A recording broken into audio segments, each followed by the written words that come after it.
Started. Okay, good evening everybody, and welcome to our Community Public Protection and Housing Scrutiny Review Board meeting.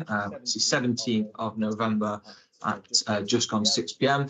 So as always, we'll do a round of introductions for the benefit of anybody watching at home. So my name is Councillor Matthew Eyre. I'm Councillor for Oakwood Ward and I'm Chair of this committee. Councillor Stephen Falk, Councillor for Alveston South.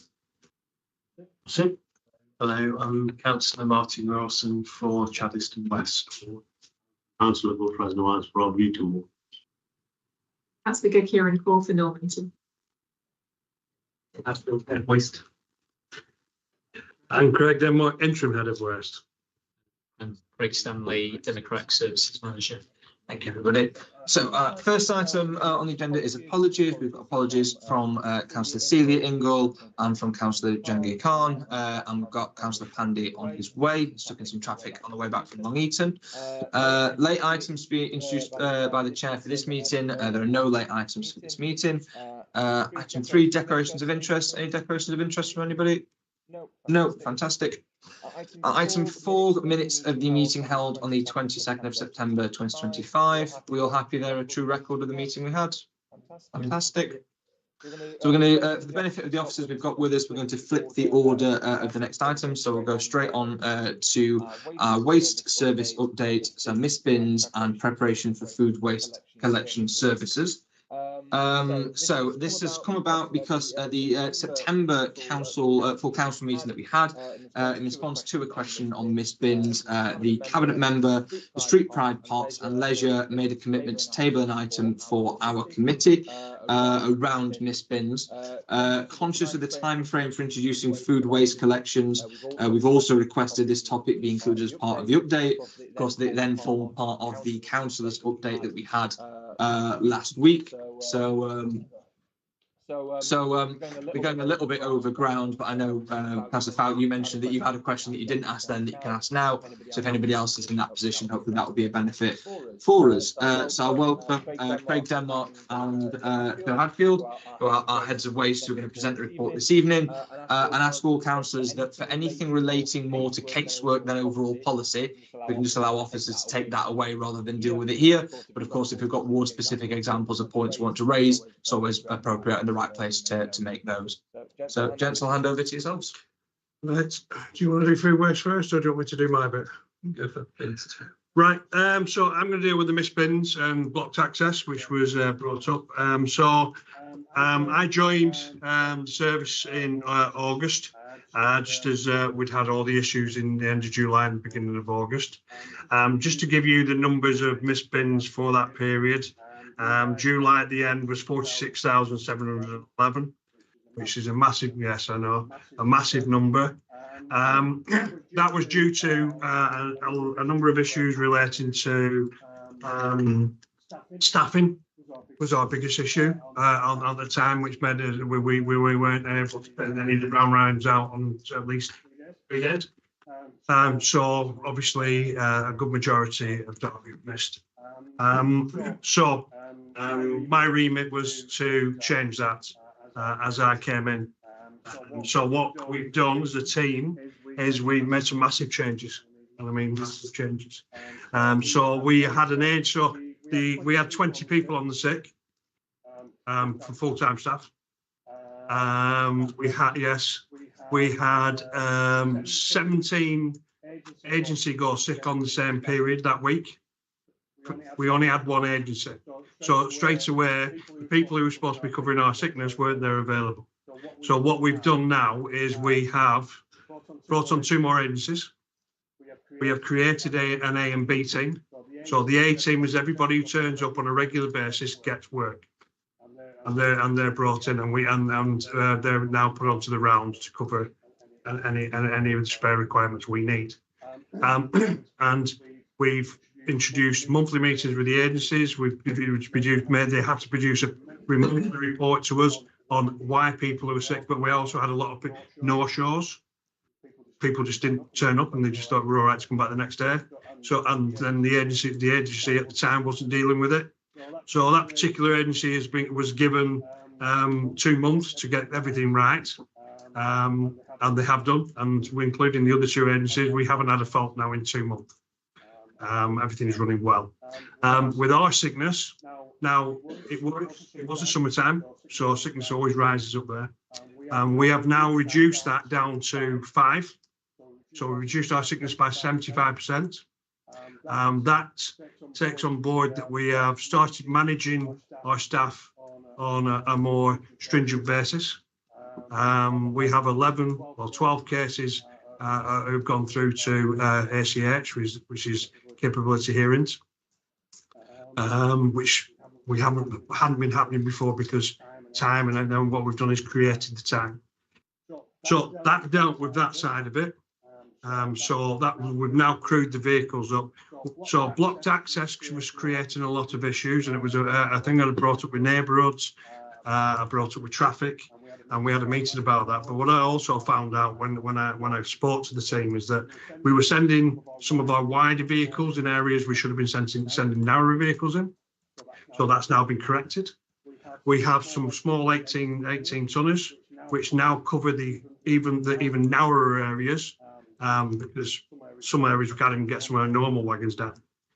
So we've changed we've had a look at the driving spec. So the drivers who were finding it difficult to drive down certain areas, because I don't know if any of you drivers here driving a 26-ton truck down some of the streets in Normanton and around the areas, they're very tight, and you've got centimetres to move. And if you've not got a skilled driver, if you've got someone who's fairly new on that round, they're going to go, I can't get down there. Where a skilled driver would probably go, I could get down there. So what we've done is we've put our more skilled drivers on some of the more difficult areas. So what we've done is we've managed. We've changed the operation to make it work for us. Now with all that, we've changed the service. So in August, that 46,000 now, June was only 16,000. So in August, it dropped down to 17,842, which, based on the previous year, was half of what it was the previous year. Then in September, we dropped it down to 10,055, which has never been like that in any of the services since 2021 was the nearest was 12,000. Every year previous to that was 27, 25 and 30,000. So we reduced it again, even though it's still a lot. And then in October, we have now reduced it to 1,481. But that 1,481 is only a record in our sheets. Because what we do now is we've had 9 weeks of clearing every missed bin by the end of the week, by Friday. So what we do now is we have a team, we work with our teams, we take photographic evidence for traffic. So we have 49 streaks, 73 occasions since August. Not enough for traffic to put a TRO on, but what we do now is we get our crews to go out, and if they miss it the first time, they go back again the same day. Most of the time, we're getting back in the same day. If we don't, we go back the next day. And by Friday, you can look at our records, we're free to look at. We are done, and we have been cleared for 9 weeks on the trot now.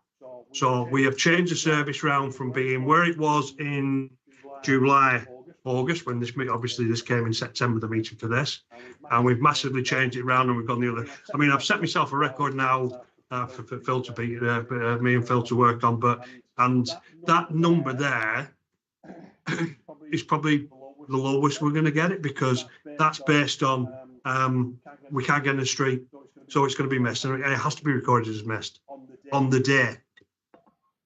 Because there are roadworks and people park cars in awkward places and vans and things like that. And you're driving some of these vehicles, you're getting up and down these streets. It's just impossible. So that figure is probably one of the lowest we're going to get it.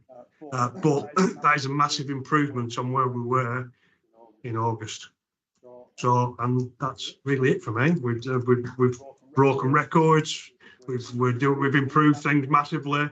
And I mean, if you look at October previously, 18,000, 18,000, 7,000, 5,000. never been touched before. That 1,481 is in since 2021 has never been touched anywhere here. So we've done really well. And it's a massive team effort. Where the morale is higher. We've improved the way we teach. We've improved our training. So we've introduced a new induction program. We're improving our training. We're improving our health and safety. So there's so much going on, and this is and with what we're doing, this is where we get these figures. Keeping up with that and coming back here again, I'm hoping they'll never see me while I'm here. So thank you very much. Thank you very much, Craig, for taking us through that one. I think that is a fantastic achievement to put figures down that low and in such a short space of time as well, from where we were to where we are now. That's very, very impressive. Any, yeah. Questions from anybody? Councillor Cole? Yeah, just to reiterate, as the chair said, it's brilliant to hear. I'm sure a relief for lots of councillors and residents as well. I think the photographic evidence thing is really good. I think I bought that last year in a meeting with Street Pride, and completely understandable. It was so short on staffing numbers. It said it would be really hard for us to take a photo every time we want to get in somewhere. But I think what that allows us to do is kind of close the loop in if, say, even as councillors or through neighbourhoods, we end up receiving some of those photos of which car was parked that allowed this. Sometimes it could just be we go knock on the neighbour's door and just say, actually, do you know, on bin day, this is what, because people sometimes don't know that this is what it was their car that was obstructing the whole streets parking. But then it also allows us to, when we're talking with traffic about our traffic plans for the ward, it allows us to do that work and make sure that, you know, if we can introduce something that would make it easier. We share. So where we put the photographs, neighbourhoods are part of that shared group, so they can go in there anytime they want to, and it's updated on a daily basis. But saying where we were, I had to look at the figures. We've got 73 calls in since August, so in 3 months, which isn't bad really for a size of Derby. So again, people have been taking point. I mean, neighbours, we were neighbours in what's it called? Can't remember. Reeds Road. With neighbours, so neighbours were there, and so some of our team came out with there, and I'm sure they were supposed to be going around explaining about this sort of stuff. So I'm hoping they did. Yeah, they did. It was a really positive event, and right. People were out on the streets for the day. That's brilliant. So that's other things we're doing as part of this. If I could. So it's through neighbourhoods I need to go if I need to see some of those photos. Is what I'm asking. Yes, if you want to see some, and all the list of streets and all the list of streets are on there. I have got a list of streets. If anybody wants that list, I'm not precious. I've got the list and the number of occasions per street. So if that's something you want me to share, I have no problem with that. So it just allows us to do that targeted work. If it's one street every week or every recurring, it just allows us to do that work to make it better. Yeah. And help you guys. No, brilliant. Thank you. Yes, thank you, Chair. Yeah, like in Dragon's Den, he says, "I like you." Commendable work. We in Macquarie we have seen how it was impacting, it was affecting the residents. We had streets after streets being missed, and the reasons that were given to us were the lorries getting broken down because they say like the lorries that were in use, the hydraulic system and all, it's like constant maintenance, and that's what we were told. Staffing was another issue, and like you said, some of the streets accessibility and the smaller vehicles. Yes. So that's really good. If the problem is looked into. And so have you increased the number of smaller vehicles within the? We've got they were. What we've done is the narrow tracks were always there. Okay. It's just that what they were is they were used in other areas. So they were used in areas such as Micklova, where it's nice and easy to get around. So what we've done is we've gone, right, no, we're going to take that vehicle off you. You're going to have a nice wide one, which you can drive around up and down the street. We're going to put that there. And all it was a change. I came in with a fresh set of eyes. And so you've got people who've been running the service for years. A fresh set of eyes says, why don't you do that? Why don't you do that? Why don't you do that? And that's that's all I've done. And and then they've all joined in and gone, yeah, all right, yeah. And that's where we've gone. It's just been it's been simple things. I mean, the vehicles breakdowns, it does happen, and you can't stop that because these are doing they're traveling every day for 4 days a week, and they're working 8, 9 hours a day, so they're bound to get work done. I mean, servicing an MOT, that's a couple of weeks off, depending on what needs doing. The question is, well, like, really commendable what you as a team have achieved. Going forward, are they going to be increase in the number of vehicles for the? No, not at the moment. The way city is expanding, so. So I'm saying no for now, because at this very moment in time, there is no plan to get any additional vehicles. As the city expands, Yeah. then obviously they're going to have to look at how that works out. Now, at this very moment in time, we have the capacity to collect everything. I've looked at the numbers. We don't need any extra vehicles. If anything, we've got a little bit more. We've got a bit. Once we do a little bit of movement of the rounds, probably got a little bit of free time here and there. We can take a vehicle off to get some more work done off, because we've only got so many vehicles to cover when the vehicles are off. So we've got to be careful of how many we put through service, how many put through MOT and things like that, and general repairs. Do you have figures for each area? As in what, sorry? The figures, bins and missed. I have a list of streets. I've got 49 streets, and how many occasions each one was registered. I think our Breton ward is the worst one, when the bins are missed. I've only got a list of streets. I could probably get someone in our team to go, that's Arboretum ward, because I couldn't, I'll be honest. But if that's what you want, I could just send you the list and you can work it out. I requested it in the summer and nobody still gave it to me. Right, request it, send me an email. Could you send it to Craig? Or I'll send it to Craig.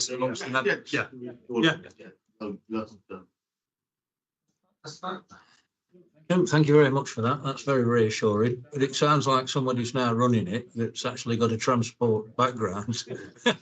then I'm not calling it casting dispersions on whoever was there before, but it sounds like somebody knows what they're doing as far as trucks, staff, agencies and everything, because I used to be a transport manager myself. No, I'm an ex-bin man. Originally. It's the same difference, isn't it, when you know what you're doing? I have got my CPC for transport as well. So yeah, well, that's how I used to do all that, and it made me smile when you said you put the better drivers on the narrower streets and such like. But thank you for that. Slightly off, but ages ago we asked about a gully emptying highways. But the only thing is that it just comes back to that they said they couldn't do one because they hadn't got O licence provision on Stores Road, and on that bit in the food bit. Yeah, and they hadn't got provision of that on Stores Road. But when I was a transport manager and the company wanted another truck, if I said, well, I can't have another truck because I can't put the O licence on that, I'd have been sacked. So I could never quite understand that what stopped us getting another gullying machine was the lack of O licence. Yeah, I think that's more for a highways one than that, but I think it's good if we can touch on bits of other elements. You'll find out that we're working on things ourselves. That's awesome. Yeah, thank you. Congratulations, well done. It's good to be able to receive such positive feedback when something's been turned around, as this service obviously has. Just to ask in terms of going forward, so that's all great. How are you going to maintain it and to make sure that we keep at this level in terms of incentives for staff to try and make sure we don't slip back into the old ways, as it were? So, I mean, I'm only here till May, and then Phil takes over full time. So Phil's currently on Sinpin, so he can't cover the job full time at the moment. So I'm here till May. We're both working together on getting this done. And What we're doing with the team is we're changing a lot of things. So just as we were talking before about health and safety and the trains, we do refresh training every year. They're very old, 170 slide presentation, what they used to give to everybody, which was full of stuff what was very old. So what I've done is I come from a training background as well. I've got quite a number of hats. So we've developed a 60-odd slide, does everything. And we're looking at doing things because we have a lot of people who work in the industry which struggle to read, struggle to write, dyslexic.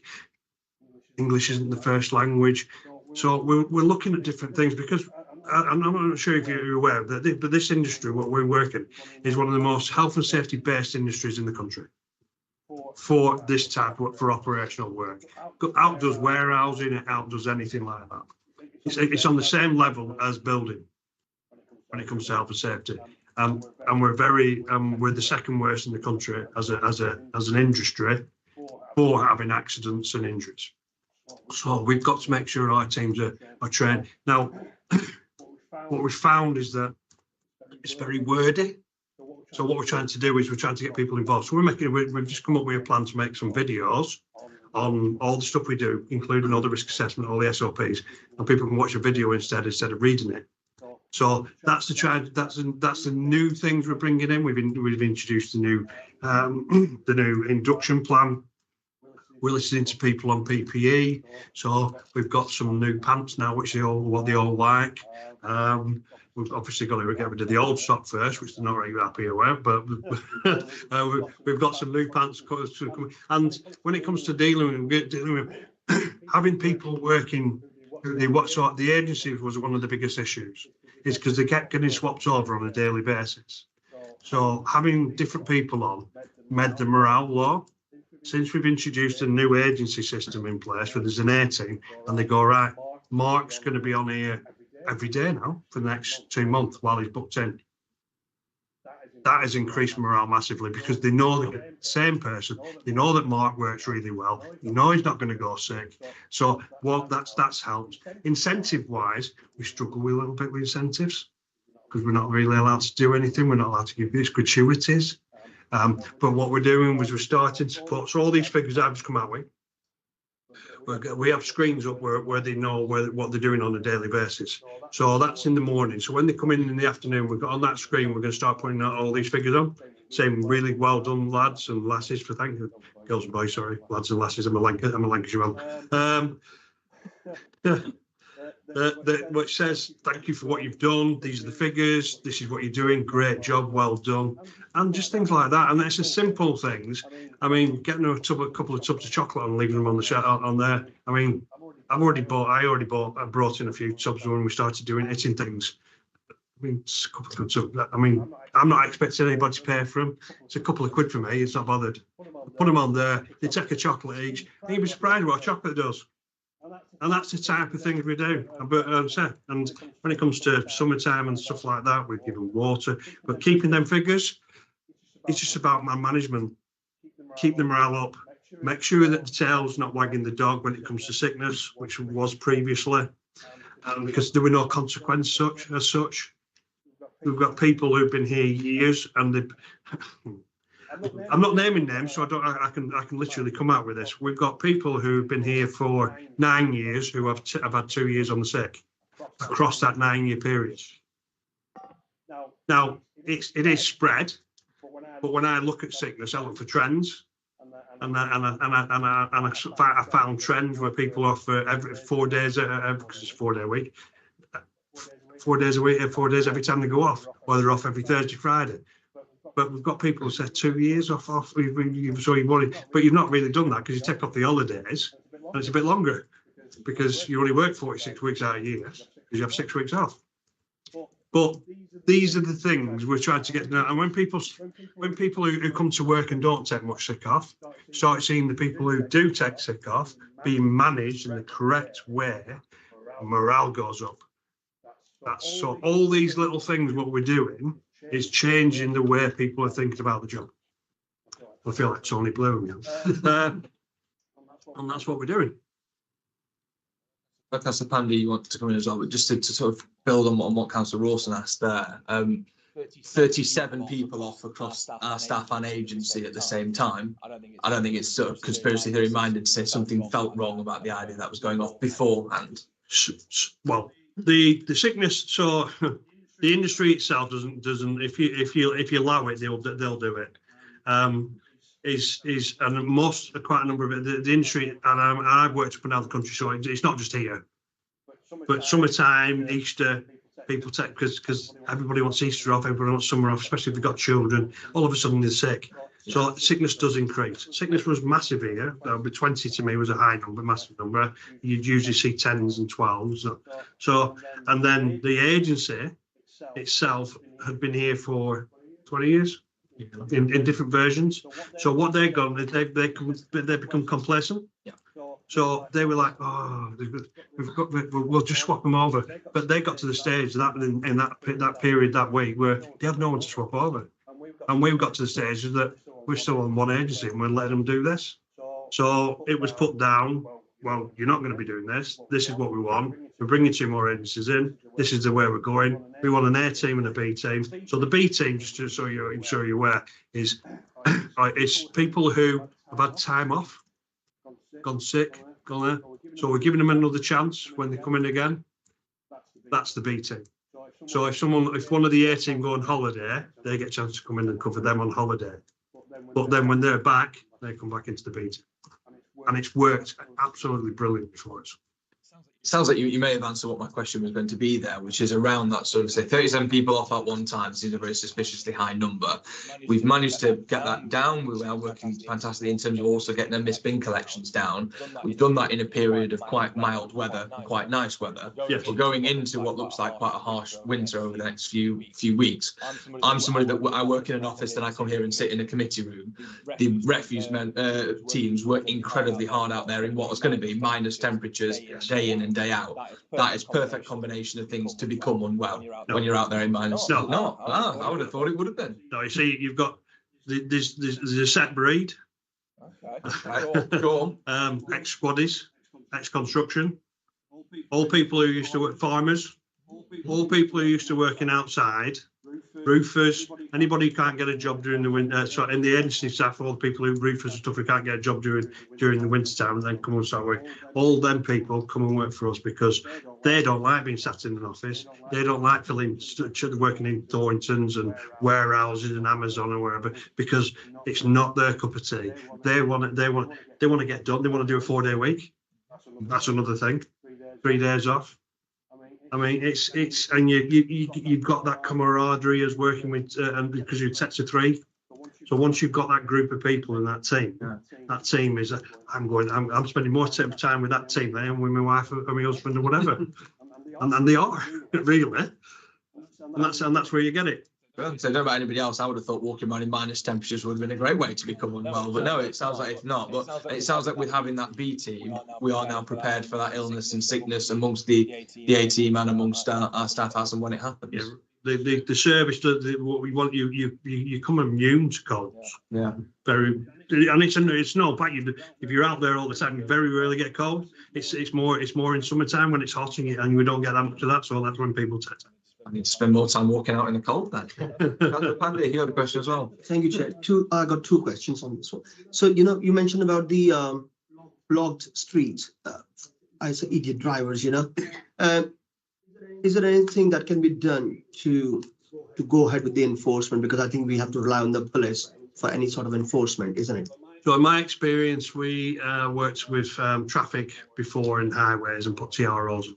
Now the TROs aren't. And again, to do this, there's got to be a number of occasions. But a TRO can be just a daily one. So on this day, between this time, every week, please don't park here.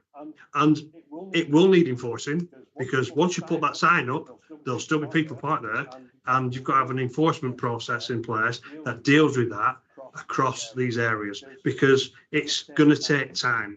Now, they do work. They are worth the effort on occasions. But again, we've done a lot of work ourselves to make sure that we might not need some of these TROs in place, because we all know that people it's difficult because someone might not even live there on that street. They might be going somewhere else and park there in that spot. And then finding people for the TROs, it's a good way to stop people parking. That's only a good way to stop one person parking, because unless that fine, someone gets that area gets told that some car got fined, no one knows. So then the next car comes along and finds, and then the next one. So it's all about having that in the paper or on social media that we've now got a TRO in place. We've fined four or five people. It's a big story. Then people start to get the picture that, oh, right. I completely agree with you. Before you go, you make sure you know. Second, I don't know if I'm okay to ask that question, but with the bulky waste collection, is that coming under you guys? No, streets. Do that. Councillor Nawaz, you had another question? You'll find out my answer. But sometimes, you know, the refugee drivers, they don't use common sense. You know, because there's a cars parked there, right? And if you do a bit of movement, you can get through there. They won't. They'll see it's all. I won't be able to get through there. They'll just drive off. Well, as I explained to you before, there are drivers and drivers. So there are drivers who will look down the street and go, I can't, Yeah. because they're scared they'll do some damage to something around. And then there's a skilled set of drivers who we put into some of these difficult places who will look down the street and go, and they'll do all the movements to get in, and they'll get in. So yes, I agree. It's not. I wouldn't say it's being awkward or anything like that. What to do with your skill set, then and being worried about doing any damage than it is of people being lazy or being. It's more of a. Do I really want to damage a car? That's the type of thing they do, because a lot of these drivers, some of them haven't. Some come from driving bread vans up and down the street. Some come from driving Amazon trucks, and they go up and down the street and just drive up, and that's it. Driving a bin wagon is a total different thing. You know, like there was a walk in our area, and normally the previous driver used to reverse into it. Yeah. And he used to clear the bins, and I think the new driver, he was trying to get them to straight in. Yeah. We couldn't get in. Then he normally probably told him to reverse. That's it. It's all about experience. It's all about knowledge. If he didn't have the same crew on that day, and he decided to do his own thing, or she decided to do her thing, because we have female drivers as well. And it is all about a learning mechanism in that, and eventually they'll get it right. And we're doing a hell of a lot better than we were. Call for anybody? Yeah, just to say really, I think that point about the consistency is an important one, because if you have the same drivers on the same rounds, they're going to know things like that. Well, I need to reverse in there or do whatever. And also the point you made about the camaraderie, if it's the same crew each time, then they're going to want to sort of support each other, aren't they, rather than just changing every week and not knowing, you know, who on earth you're going to be with from time to time. So just worth saying that. It's proven itself to be a good approach. Thank you. Okay. Phil, we'll go on to your side of things. So I did a presentation to councillors briefing last Tuesday. I don't intend to run through that again. Some of you may have. So I put on the screen, I'll do a highlight version, if we like, run through some of the key points for food waste. As we are beginning to build up some of our ponds and stuff on it to get everyone ready. So yeah, I'll skip over a few slides that aren't necessarily relevant. As I say, this was from last week's presentation.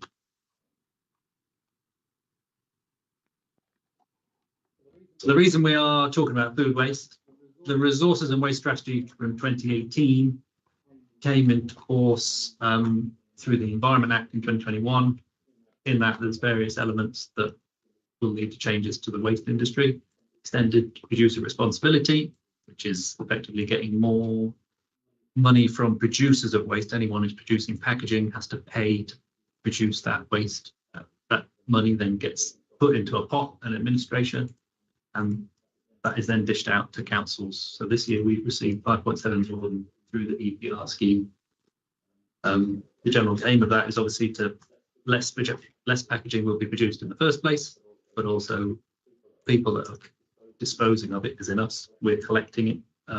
We receive the money to be able to do that and make our service improvements as necessary. There's also the deposit return scheme, which comes in a few years' time. Details on that is a bit limited at the moment, but effectively there'll be when you're buying small drinks containers, etc., you'll be charged an extra 20p or so by the retailer, and you'll then get money refunded when you return that item. For councils, it's difficult to know the impact at the moment. It probably could have an impact on them. The amount of money we receive from our blue bin processor, who currently sells some of that material. If that material, the good stuff, is going through this other scheme, won't come to us. But as I say, it's quite a complicated moving beast. That's what we won't see for now.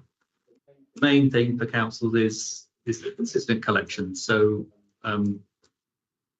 as of April next year, all councils will have to do a core basic materials in terms of glass, plastics, paper, card, etc.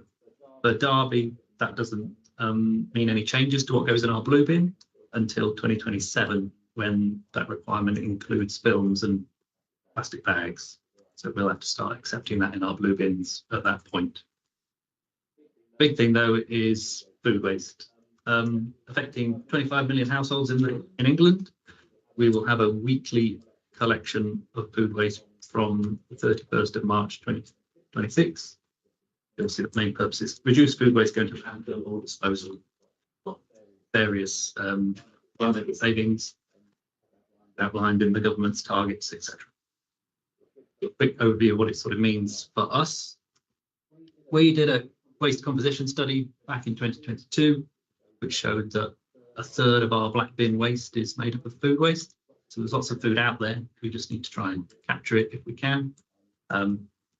Our solution is every household will get issued with a 23-litre caddy that will go outside their property, and we'll also be giving a 5-litre caddy for inside the people's kitchens.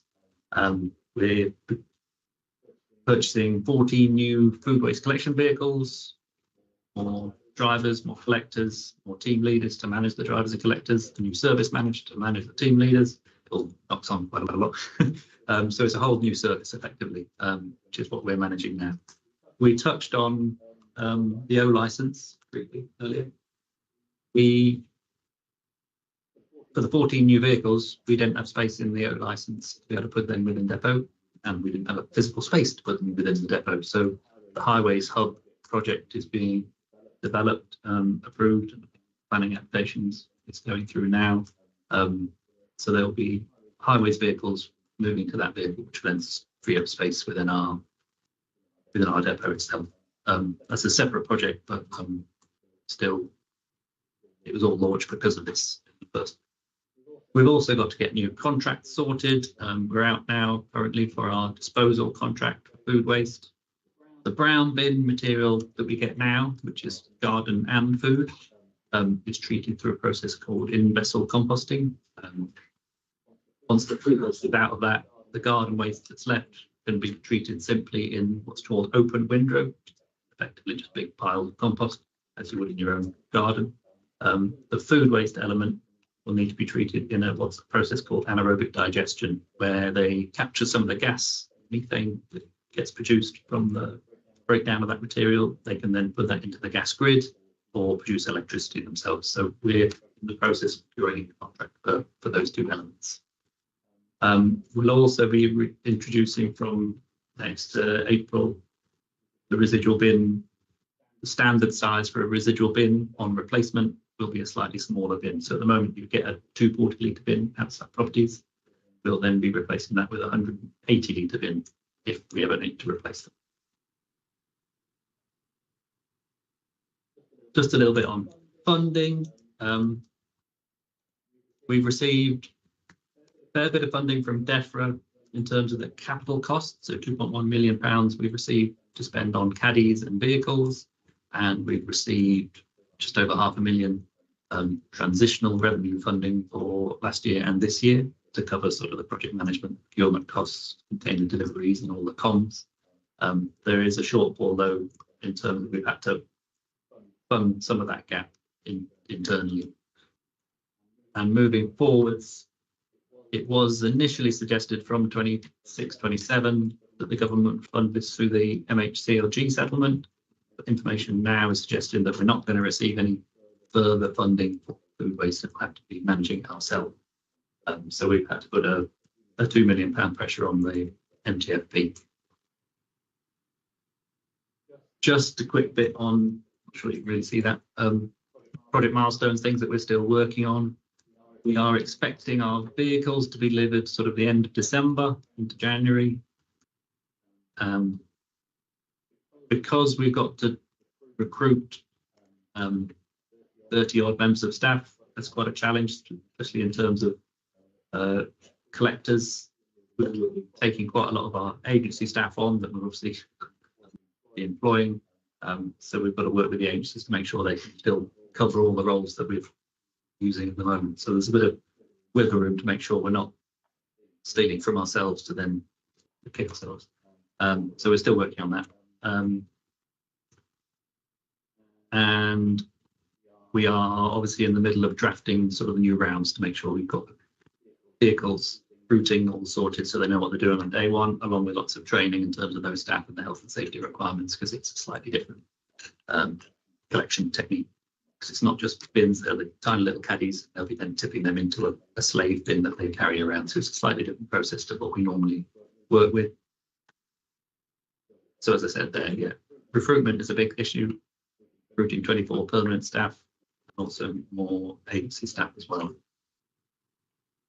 In terms of caddies and vehicles, vehicles are expected end of December. They are the 7.5 ton little vehicles, which effectively is a skip on the back of a little truck. If you want to picture it like that. So they're not the same as our current RCVs.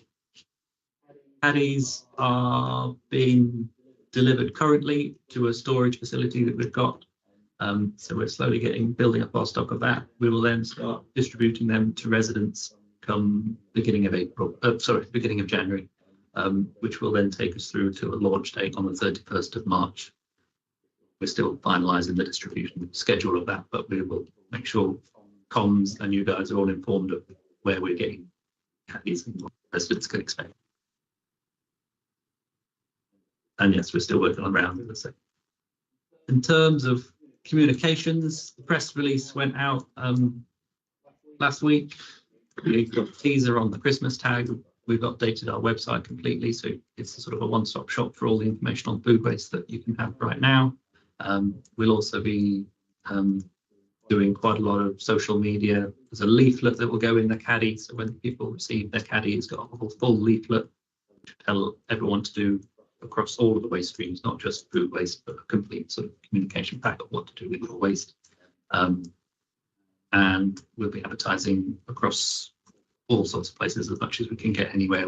We will try and get the message out as much as possible. The key message is, though, in terms of the brown bin, food waste can still go in there until the 30th of March. After that, no food can go in the brown bin. You need to go into the little caddy. And no food in the black bin, please. We're also sending the message of any bag will do. So in the little kitchen caddy, you can use any bag you want in there. You don't have to use a compostable liner like some people do with this service. You can use any plastic bag or reuse any plastic bags that you've got, cereal bag or whatever. The process that happens at the facility where it goes, the first thing that happens is it gets shredded up, and that the plastic element, plastic bags, gets removed straight away. And they actually, in terms of the technology, they prefer plastic bags rather than compostable bags, which end up turning into a bit of a soupy glue that goes through the system. So they do prefer the plastic, but so with the message is any bag will do. If you want to use a bag, you don't actually have to use a bag. It's really up to residents' choice. But in general, the focus of the message is reduce food waste and obviously save money. I think about a quarter of everyone's food shopping bill just goes straight in the bin because people don't use all the food they've got. So that is the message that we'll sort of lean to after the rollout. So in the summer, once the system's bedded down a bit, everyone becomes aware of how much waste they are throwing away. Tonnages would probably come down a little bit as people sort of realise what they're throwing in their bin.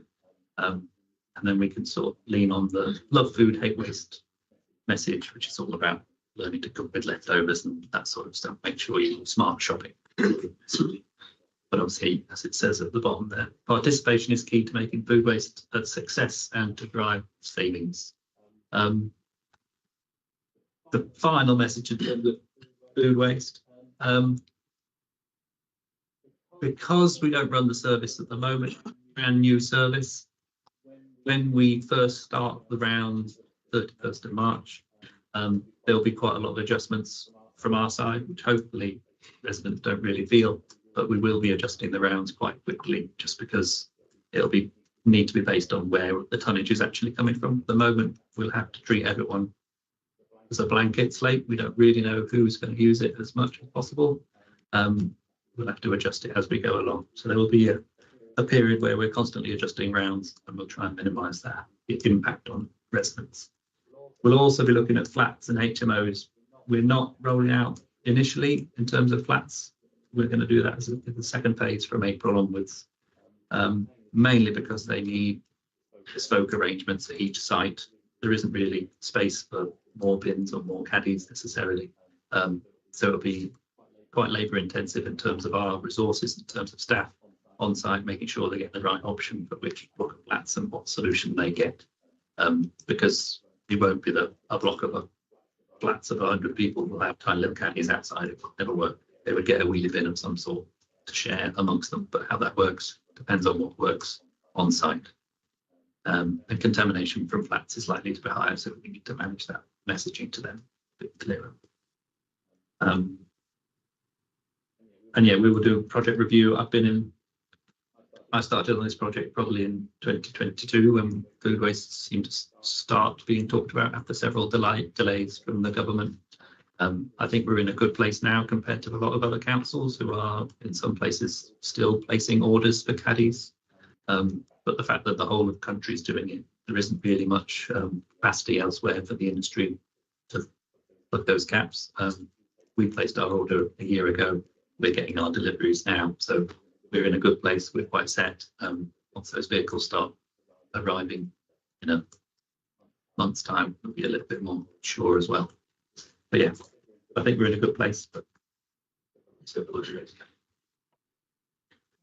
Fabulous, thanks, Phil. Councillor Pandy, your hand was just first there. Okay, Councillor Folk and I'll go first anyway. Well, thank you so much. With this large scale operation being rolled out, have they piloted any area? we not, because Not the Derby, England. yes, food Which area have different Do you know which area has been piloted?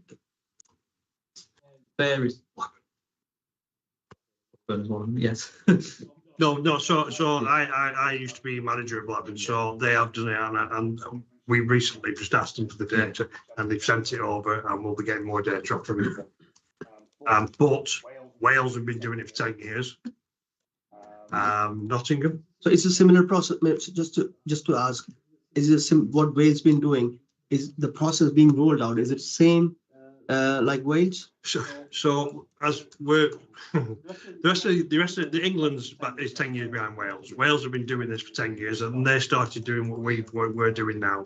And some of the lessons have been learnt, but because the geographics of the area and the residents of the area and how Wales is all in hills and this isn't, the things change and people eat different, and so there's a lot to take into consideration. So it's not like a like for like. So you can only go off what RAP and DEFRA give us as examples.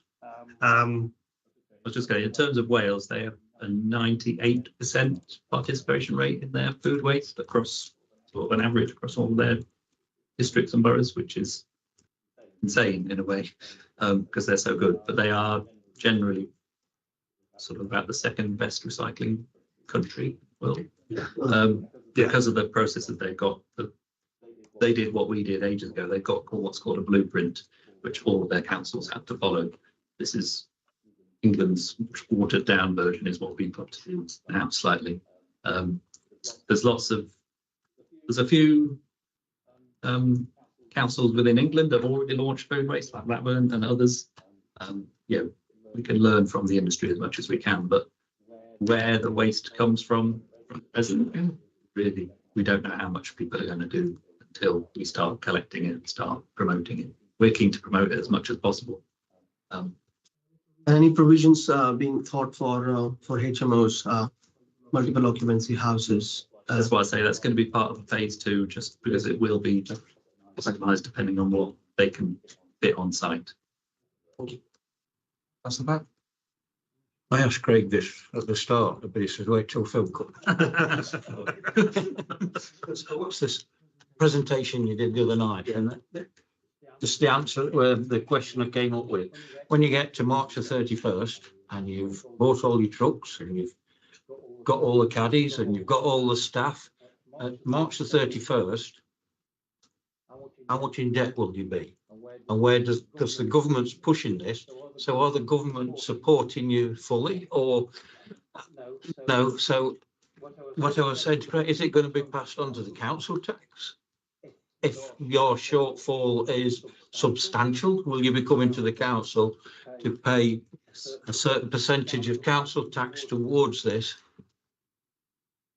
At the moment, we've had to put a pressure for that 2 million in MTP. So the savings, well, there is the savings to be made on the disposal side. So the more people use it, about just over £500,000 of saving can be made on the disposal side, but the actual collecting of it on a daily basis is that £2 million that it's going to cost us each year. So that'll be a pressure until budgets gets realigned.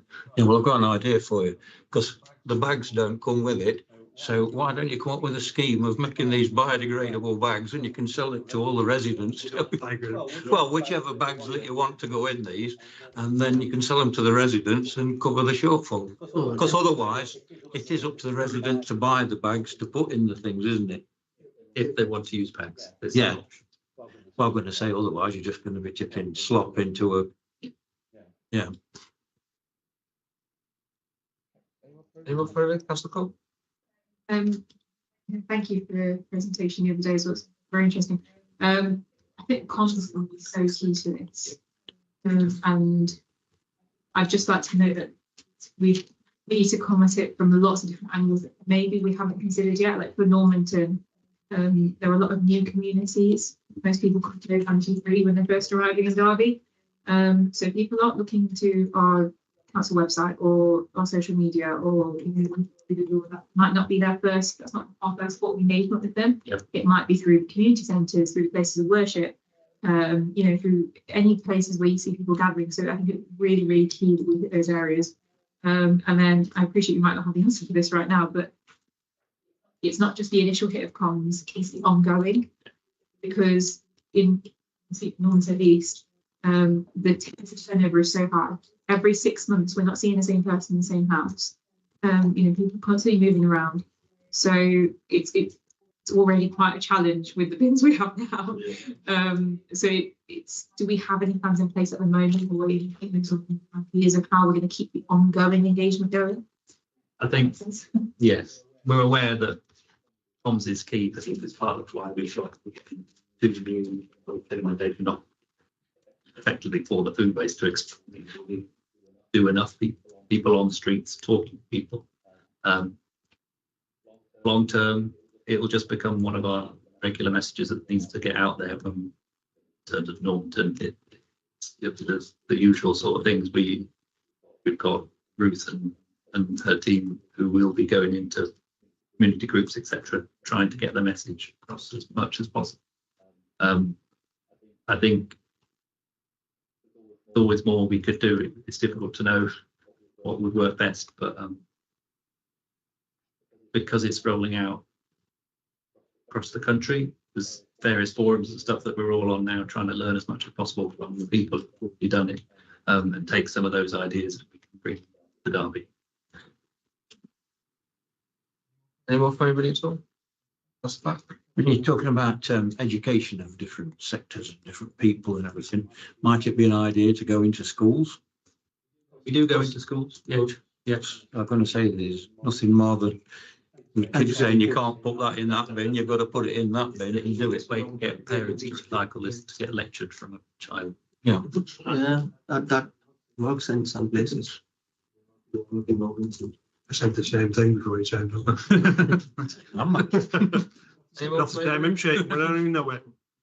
Any more for anybody at all? Well, it's- Councillor Wilson? Yeah, just, I think you sort of identified the biggest risk with it was in terms of recruitment of staff and the potential knock-on that's going to have on the other service. We're on it. We already started our recruitment in October, recruitment fairs in October. So we're in front of it. We're in front of ourselves. We've got a recruitment plan in place. We're starting to do. We're starting interviews in December. Yep. Well, sorry. We're starting to accept CVs and that in December. Interviews in January. We're going to be starting people early February, and we've got a whole training program in place from the start of January until March of training all the new agency staff we're going to need, because obviously there's going to be the agency staff we've got now, but we've also, then we don't cut a nose off to spite a face in getting one service done and then lose out on the other. But we spoke to the agencies already, so we've now got a working relationship with these agencies, and we've said, look, we understand that these people are going to end up leaving you, and you're going to lose people, but what we're going to try to do, we're going to do it in blocks. So we don't take all our best staff from that service onto there. They will come over and they'll eventually get these put, but we're going to sort of make it a slow moving one instead of everybody going right, there you go. And that's what we've got. That's what we've got to do. And then we've got creating new air teams. And we're going to make them multi-skilled as well. So they may not like being on food waste. So they may be, we may swap from one to another so we get the people who want to work on there and there. But once they're with us, and this is the reason why we're not taking all the staff on full time, is because one, we don't know how the service is going to run for the first 8 weeks, 10 weeks, 12 weeks, months, whatever. It'll be a learning curve for us. But if we reduce them, we've got agency staff we can let go, which is, I know it's not nice, but it's part of how you run a business. That's what we're there for. And then we will keep on top of what we've got now, and we've got a great relationship with 3 of our agencies now, and they all know what we want. They all understand our expectations, and the people who are coming to us now, we're making sure that they understand our expectations, because we're not letting people get away with it anymore. They're not coming in and going, I can take a day off sick whenever I want to now. We've not got that anymore. So when people come in here, they will be either doing a day's work or so if sickness is 3 chances and you're out, and no show is 2. This is obviously not full-time staff. This is the agency staff. So if they turn up if they have 3 occasions of sickness, and and when I say sickness, if it's real sickness, people are injured, things like that, it's different. But if these are I've got a cold, can't make it today, I've got this, then yeah. So we've got things in place. Am I correct in thinking that all these new trucks that you're getting, there'll be 7.5 ton drivers? Well, no, we're going to go for class 2. Class 2. Yeah. Yeah. But the vehicles are 7. Yeah. Vehicles, 7. Yeah. And so you're right, you need a 7.5 ton license, but we're going to just go for class 2 vehicles because they're Aiming higher. well. The thing is that we have a multitude of drivers across the whole service. That's what we do. Huge industry. Any more from anybody at all? No, so I think one of the key things we've touched on here is that communications idea, not only from us communicating it, but from the fact we've got to sell to the public, this is the thing to do. I think the government has acknowledged that's going to be difficult because they've set that target was at 65% by 2035, which in other words is by saying in 10 years time, we still think 1/3 of people aren't going to be using this service for whatever reason. I think they've acknowledged in there's going to be a difficulty. We don't have that sort of stat for general waste, whereas for this waste, it's going to be more tricky. I think we're certainly right to be looking at where people are going for that information. I think along those lines, possibly getting things out in multiple languages, so getting things out in different languages is going to be key as well.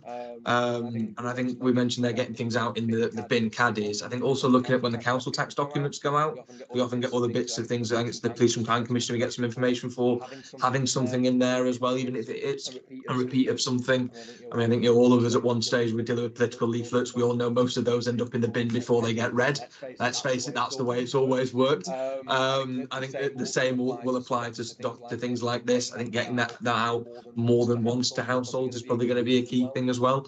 And certainly looking at that second phase, I think remembering student properties as we look at HMOs, look at the fact that student properties, they're here for sometimes a year, sometimes 3 years, sometimes 9 months. They're not here for longer periods of time. There's less of a commitment to the city in those first few months. I've never bought so much food that I wasted than I did in my first 3 months as a student. And equally, having a smaller caddy in a student house of 7 or 8 people isn't going to be practical, is going to overflow, and then isn't going to get used. So I think looking at the way we move forward on those particular things is going to be key. We mentioned, the other question I've got is we mentioned around the contracts. I think it was around the waste that's produced, and then we're still waiting in terms of some of the contracts. Are we on track for those to be signed within time, or are we looking at a potential risk in that first month? No, food waste is out now. I think bids have to be back by next Friday, I think it is. So we'll be evaluating it and that'll be awarded well in time. Garden waste will then be out, but garden waste isn't until June anyway, so we've got a bit more time on that one. Fantastic. Plenty of time. Give me 1 second, I'll come back to you. Fabulous, that's good to know. And we mentioned, of course, I think House of mentioned it and yourselves, that £2 million pressure that we've now got in terms of bringing this service. I think it's a shame that central government hasn't funded it. I'm not sure. I think the commitment was made 2 years ago, and then we thought it was again this year. It's a shame we've been left with that shortfall, but the shortfall is what we've got. I think it was a year or two ago we made quite big strides in, and I think the word we used was commercialising within Street Pride, and we made quite big savings that way. Do we see it as possible that from within the existing service budget we can meet that shortfall, or do we think we're looking at the wider council budget in order to do that? I'm happy if you want to take that question away and come back. I'm happy. I'm very much on the spot of you there. If you want to take that away and come back, that's no problem. Yeah, we'd have to think about that. Yeah, that's fab. Mr. Pandey, you had another question? So very quick one, the targeting household waste, but as you know, the huge amount of wastage in the industry, into like businesses. So is there anything coming up for the businesses or just the households? The waste, the Food waste, specifically. yes. Restaurants, I think in general, they waste more food than the households or the shops. Food waste from businesses with more than 10 FTEs had to do food waste from April 2025. So they should be doing that now already. We offer the collection service through not the trade service, so it's trade waste. Smaller businesses, they have until 2027. I think they need to join in with the food waste. So there's requirements there, but how much actually gets taken up is have to be. Oh, Councillor Hart, I think you had one last one. Yeah. When you've collected it all up and you're taking it to be worked on, to be processed and everything, where's this going to be? Because we're out for tender now, I don't want to say who our favourite is. Okay. But is it likely to be within the city or is it outside the city? It's Sinfin that's not used, isn't it? No. I'm going to leave that one there before we carry on that one. Fabulous. If there's no more questions from anybody, thank you both very much. Oh, Councillor Cole. Sorry, this is coming out April, isn't it, or March, did you say? 31st of March. So council taxes around that period. What about something going out with people's council tax? Has that been considered? Because that's a letter everyone reads. Yeah. Everyone wants to know what their council tax is and pays close attention to it. So I don't think we've got anything scheduled to go out with council tax, but I need to double check that. We've talked about that on and off, whether we should or shouldn't. I can't remember. I think definitely should. Yeah. Yeah, It's, as we said before, it's, and we get the thing from the council tax, we get something from the police and crime commissioner. That is a piece of paper. I mean, even now, that was like say April last year, March last year. I remember what was in it, and I think I'm memorising that. I think other people will as well. Having something in there. If there's something in the bottom of the caddy, the most likely thing that's going to happen is someone's going to not see that and put something into it, and that's it. I think within that, that's something we'll look at. That's something we'll read. Certainly encourage that. Yeah. Fabulous. If there's no further question, Randy, thank you both so much for the reports that you brought and for the depth and detail that you provided to us. It's fantastic to hear where we are with the missed bins and the turnaround we've had. It's fantastic to hear how prepared we are for the new services coming in. And I think for that one, it's going to be carry on as is, and hopefully everything continues as it's going now. Thank you. Brilliant. Thank you both. So we'll carry on through our agenda. So we'll go back to yes, go for it. Thank you, gents. Yes, thank you both. Thank you very much. You're welcome to stay if you want to, but Oh, in your like, thank you, lads.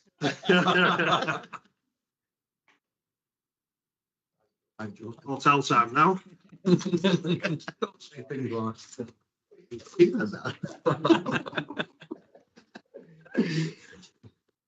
Well, nice to meet you all. yes, you guys too. We'll give you a minute.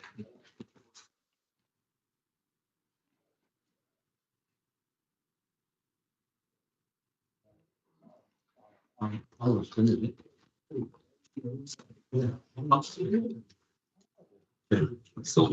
you both. Thanks a lot, guys. Okay, so we'll go jump back up our agenda.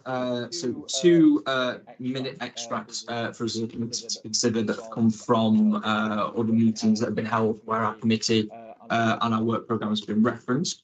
So the first one that we've got is the minute extract from the Audit and Governance Committee.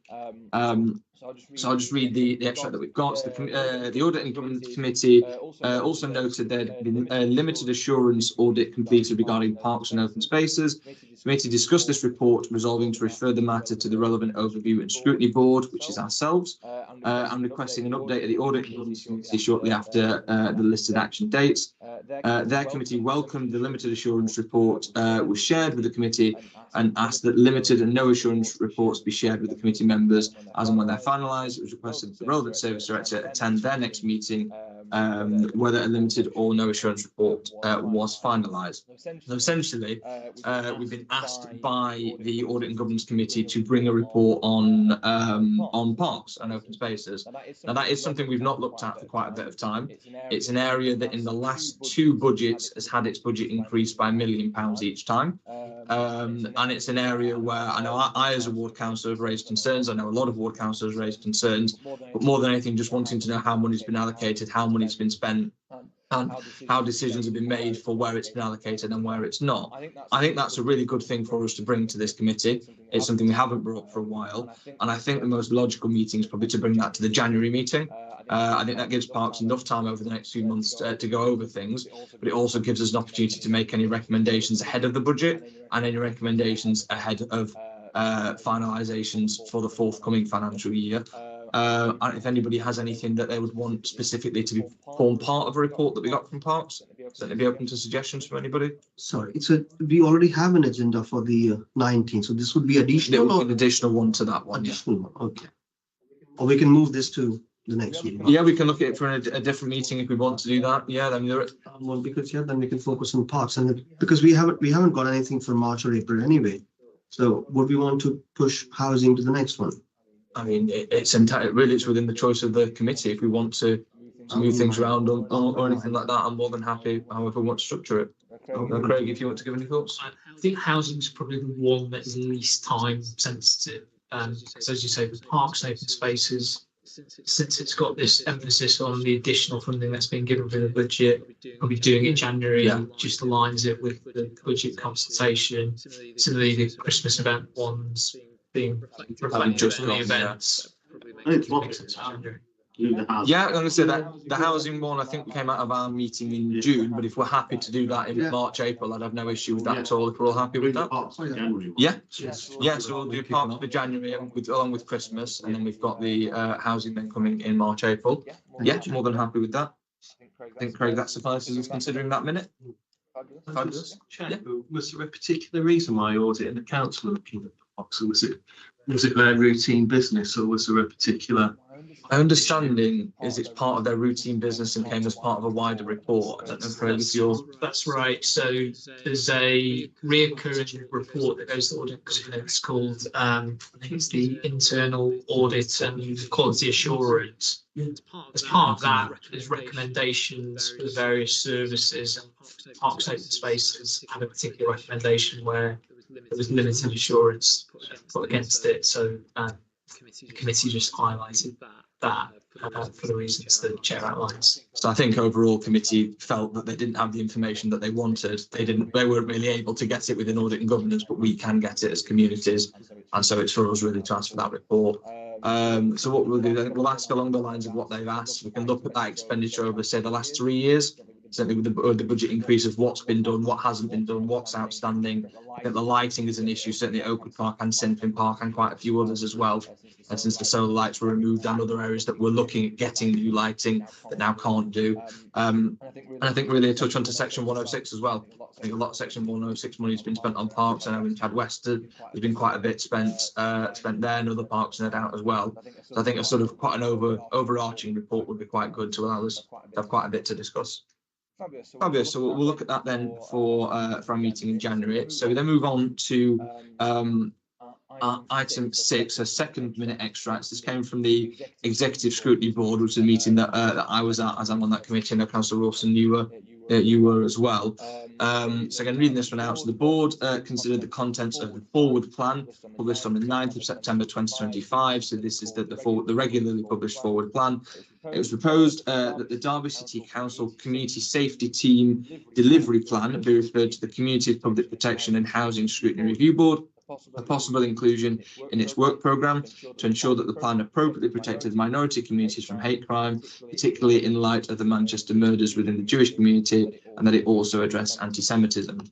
There are a few parts to this one. So this came just after the synagogue attack in Manchester. I think this was a couple of days after that. And it was noted that around some of the comments that the council was making and some of the elements around the Derby City Community Safety Team delivery plan didn't particularly reference anti-Semitism. I'm not sure whether it mentioned it at all. If it did, it didn't mention it very often. So it was around doing quite a bit of a deep dive into that, really. In the time around then, we also passed the hate crime motion at full council, which passed through full council, and I think really considering both together might be quite appropriate. I think we've seen certainly in the comments around hate crime, we saw of course comments after Councillor Atwell was appointed as the mayor, which led to the council having to issue a statement against hate crime that was being made, comments that were being made. We've seen, of course, the rise in abuse towards councillors as well. Councillor Chambers has been very vocal on that. And, of course, around police stats, we've seen rising hate crime. And that was one of the things that was recommended to be pushed forward as an issue.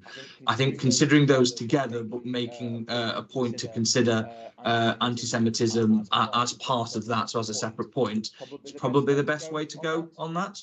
And then considering, of course, the council's community safety team delivery plan as a whole, and I think doing that again at that at the March-April meeting is probably the best one to do that at, to allow teams, because it's quite a wide array of things we're going to be looking at, quite a wide array of things we're asking for. That's probably the best meeting to do that at. Again, happy to take guidance from committee from members as to what we feel on that one. That's fine. Silence is a yes. Yeah. Brilliant. Happy with that. So, yeah, so we'll take those forward as items to be put onto the work programme going forward. You know, it says at the bottom, particularly in light of Manchester murder with the Jewish community. Can we not have that? Just minority communities, that covers everybody. See? In this way, you just addressing one community. I think so that's sort of what I'm trying to find as a way around, because the reason it came up at executive scrutiny was in light of what had happened in Manchester. I think we want to consider the picture as a whole, and we'll just take a point to make sure we are considering the anti-Semitism aspect as well. So I think it's around kind of how do we consider it as a whole, and I think the way to do that is to look in light of the hate crime motion that was passed, essentially considering the community safety team delivery plan and considering anti-Semitism all together as one report, rather than delving into one particular element and then next time one other particular, and then we'll be doing one every meeting. Do it that way. I think we can consider it as a whole with an acknowledgement to the reason that it was referred to us. Chair, it's worth just explaining, obviously the minute extract reflects their discussion, Yes. doesn't tie this committee's hands in terms of what it looks like. Yeah, we can consider it any way we want to. That was the context in which it was brought up at that meeting. Brilliant, thank you everybody. So that has us considering that meeting. So taking us on to our last programme, which is the work programme, which we've just filled by considering the 2-minute extracts that we had there. So that will give us, if I just bring the work plan up, that will give us for our Monday 19th of January meeting. So we'll have the Christmas events and we'll have parks and open spaces. And then for our March or April additional meeting, we will have the community safety and hate crime, as we've just discussed, and we'll have the housing risk register threats item. Are we all happy with those? Thank you, Chair. Chair, as like we haven't found a date yet for that March, No. but outside of this meeting, I'll contact yourself and Yeah, we'll do what we did last time. We'll circulate some dates, and then what most people can do is the walk. Thank you very much. Fantastic. Fabulous. If we're all happy with that, no further questions or anything? What do you mean? So it came out of when at our last meeting was actually why the agenda was slightly light for today. I promise it wasn't just to fit in all of Councillor Fowkes' questions. We had a look at what we could bring for this particular meeting. Localities again didn't have much of an update for us of anything we brought to change. Last time, at the end of the last meeting, we discussed 3 potential items. We discussed centre parking, we discussed libraries, and we discussed Christmas. Now, city centre parking is entirely under the remit of the Regen Committee, so we couldn't really bring that one. Christmas libraries again entirely under the remit of that committee. Christmas sort of sat under both. And it's not something Regen had brought, and it's not something Regen were looking to bring, but it is something that really one of the committees ought to take a look at. It's something that has got its own unique budget. It's something that matters a lot to people in the city, but it's something that no committee's really looked at in terms of it making any recommendations. So as well as that, I've had a chat with the discussion of the business improvement districts. It's something they're not particularly happy hasn't really been looked at in depth by one of the committees, and something they'd actually like to come along to be part of the discussion of. That seemed quite a good thing for us to do, and if Regen aren't looking at doing it, I think it's good for us to do. We had a meeting amongst the chairs of all the committees, and it was sort of agreed if we can come up with a case to look at it, and if another committee isn't looking at it, we are fine really to go down that route. And as something for us to look at, I thought will be also quite a bit of an interesting topic, and one that another committee's not looked at. And that other committee, of course, is now likely to be far too busy with the assembly rooms to be looking at the Christmas just gone. So I thought it felt like quite a good one really to put onto our work programme. Fabulous, thank you everybody.